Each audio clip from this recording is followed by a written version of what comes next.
ప్రస్తుత అంతర్జాతీయ రాజకీయ ముఖచిత్రం మీద ఇరాన్ ఒక పెను సంచలనాల్ని సృష్టించింది. ఇన్నాళ్లు అమెరికా ఆర్థిక ఆంక్షలు అంటూ ఇరాన్ను ఒంటరిని చేయాలని చూసిన వాషింగ్టన్ వర్గాలకు ఇప్పుడు గట్టి షాక్ తగిలింది.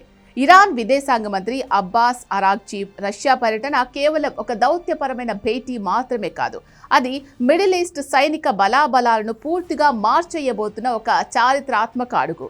రష్యాతో ఏకంగా $6.5 బిలియన్ విలువైన ఒప్పందం కుదుర్చుకొని ప్రపంచంలోనే అత్యంత శక్తివంతమైన యుద్ధ విమానాల్లో ఒకటిగా పేరున్న సుఖాయ్ 35లను తన అమ్ముల పొదిలోకి చేర్చుకుంటోంది.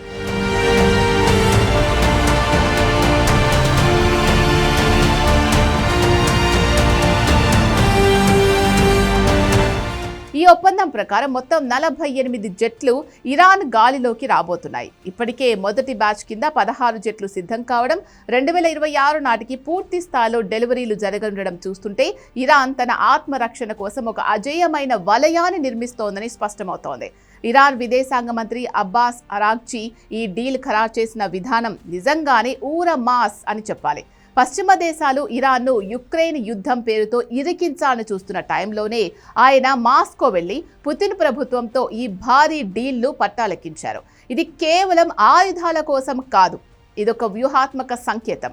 అమెరికా తయారు చేసిన F-35 విమానాలు ఇజ్రాయెల్ చేతిలో ఉన్నాయని తెలిసినా రష్యా దగ్గర ఉన్న అత్యుత్తమ టెక్నాలజీని సంపాదించడం ద్వారా ఇరాన్ తన గగనతలాన్ని శత్రువులకు అభేద్యంగా మార్చుకుంది.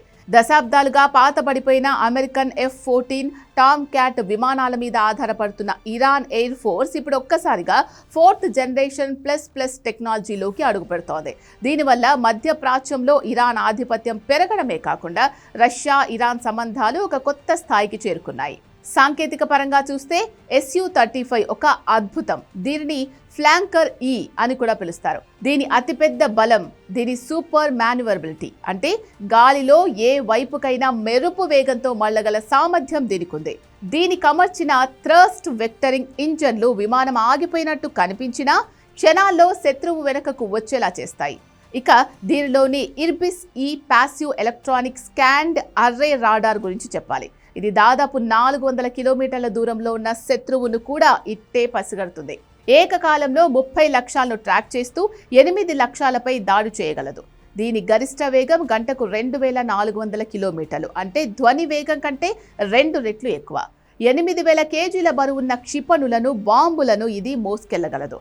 శత్రువుల రాడార్లకు చిక్కకుండా ఉండేలా దీని మీద ప్రత్యేకమైన రేడియో అబ్జార్బెంట్ మెటీరియల్ కోటింగ్ కూడా ఉంటుంది.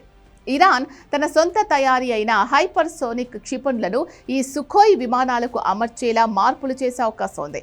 ఒకవేళ ఇదే జరిగితే సుదూర ప్రాంతాల్లోని శత్రువుల స్థావరాలను కేవలం నిమిషాల్లోనే నేలమట్టం చేసే సామర్థ్యం ఇరాన్కు వస్తుంది.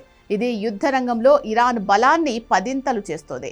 ఈ $6.5 బిలియన్ ఒప్పందం వెనుక మరో కీలకమైన అంశం ఉంది, అదే డీ-డాలరైజేషన్. చైనాతో రైల్వే కారిడార్ ఒప్పందంలో లాగే రష్యాతో ఈ యుద్ధ విమానాల కొనుగోలులో కూడా ఇరాన్ అమెరికా డాలర్ను వాడటం లేదు. చమురుకు బదులుగా ఆయుధాలు లేదా సొంత కరెన్సీల్లో లావాదేవీలు జరుపుకోవడం వల్ల అమెరికా ఆర్థిక ఆంక్షలకు ఎక్కడా అవకాశం దక్కదు. ఇది అమెరికా గ్లోబల్ ఫైనాన్షియల్ ఆధిపత్యానికి అతిపెద్ద సవాల్. ఈ ఒప్పందంలో కేవలం విమానాలే కాదు, ఇరాన్ గడ్డపైనే వీటి నిర్వహణ కోసం సర్వీస్ సెంటర్స్ ఏర్పాటు చేయడం, ఇరాన్ పైలట్లకు రష్యాలో అత్యాధునిక శిక్షణ ఇవ్వడం వంటివి కూడా భాగంగా ఉన్నాయి. అంటే భవిష్యత్తులో ఇరాన్ స్వయంగా వీటిని మెయింటైన్ చేసుకోగలదు. ఒకవైపు చైనా నిర్మిస్తున్న 10,400 కిలోమీటర్ల రైల్వే పోర్ట్రెస్, మరోవైపు రష్యా అందిస్తున్న సుఖోయ్ 35 యుద్ధ విమానాల రక్షణ వలయం, ఈ రెండూ కలిసి ఇరాన్ను ఒక కొత్త శక్తి కేంద్రంగా నిలబెట్టాయి.